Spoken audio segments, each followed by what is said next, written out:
Hi everyone, welcome to our week 1 video for the Noah's Ark Children's Charity Virtual Half Marathon Training Plan.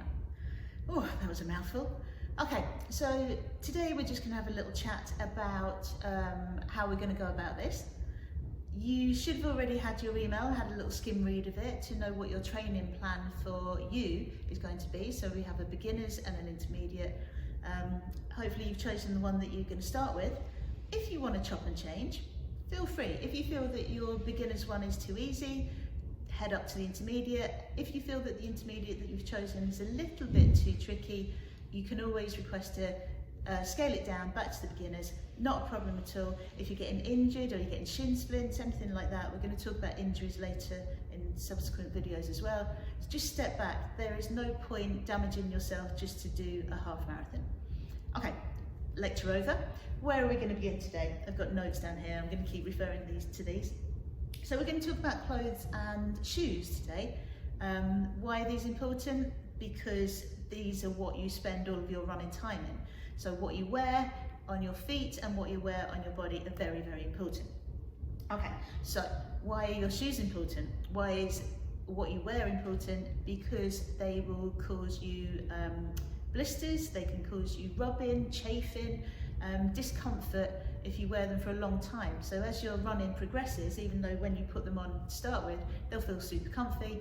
As you start running in them, you get hot, you get sweaty, they start to chafe in little bits, and you realise that sometimes something might be a little bit tight, or it's starting to get baggy as you're running in it. Your shoes could cause you blisters. They might be as comfortable as slippers when you start going. They might start causing you blisters, or alternatively, they might start making you ache elsewhere. So your shoe is very important. Have a look at your shoe. Have a look at the bottom of your shoe. See, is it wearing in any place in particular? If it is, that's how you run. And if it's completely worn, you need to get a new pair. Be honest with yourself. Do I need a new pair of shoes? It's very, very easy to decide that you want to buy a new pair of shoes just because it's fancy and you're doing something exciting. Fine, make sure you wear them in if you do. It's also very easy to go, these are fine, I've run in them for ages. Have a look at them. Are they a little bit ragged around the edges? Are they wearing thin on the bottom? Are they a bit baggy on the top? Do they not give you any support anymore? Have a think about it. Buy some new ones if you want to. You haven't got to buy top of the range, brand new, you know, this season's best.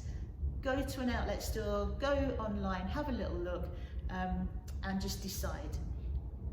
See how much you want to pay that, it's absolutely fine.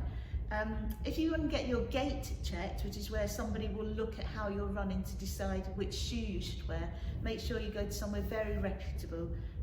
A lot of shoe stores have machines, have video machines.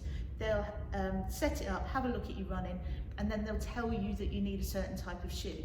Or they'll tell you need a certain type of shoe plus this insole, which will cost you extra, of course. Sometimes you don't need them. Just make sure you go somewhere reputable if you want to have your gait checked. Otherwise, just find yourself a nice comfortable pair of shoes, give it a go, see how they feel.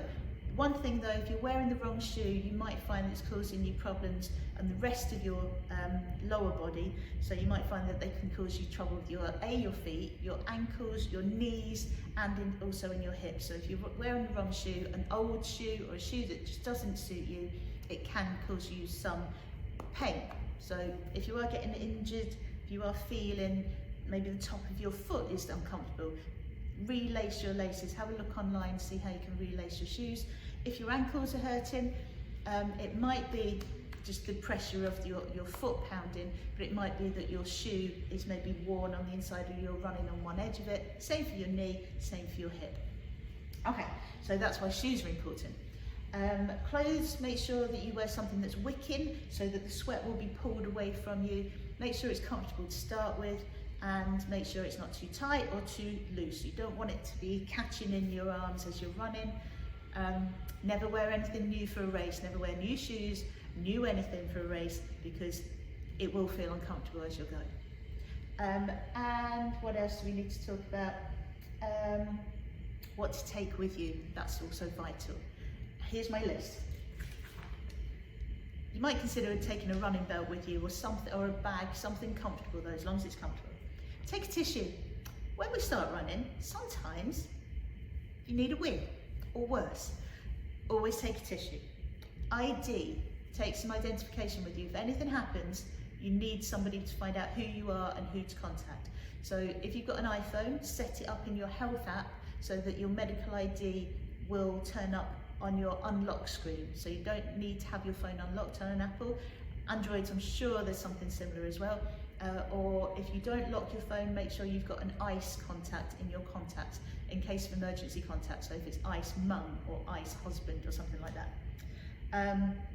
Take some money, take a cash card and take some cash as well. So you never know if you need to get any kind of transport, you need a drink. You don't have to take a lot of cash, take a note, take a couple of coins, but take your card as well with you. Take your door keys, you never know who's not going to be in when you get home. Take your phone, if you can bear to run with it, take your phone. And potentially think about downloading an app called What 3 Words. If you're going to run somewhere where you don't know where you're running, What 3 Words, if you get lost or you get injured, more specifically, it will allow you to ring emergency services and tell them where you are using just 3 words rather than having to say, I think I'm here or I think I'm there. Anything else that I think of? I'll keep adding to this list, but that's a very good list for starters. Okay, I think that's all. I'm going to try and keep it relatively short. So, any questions?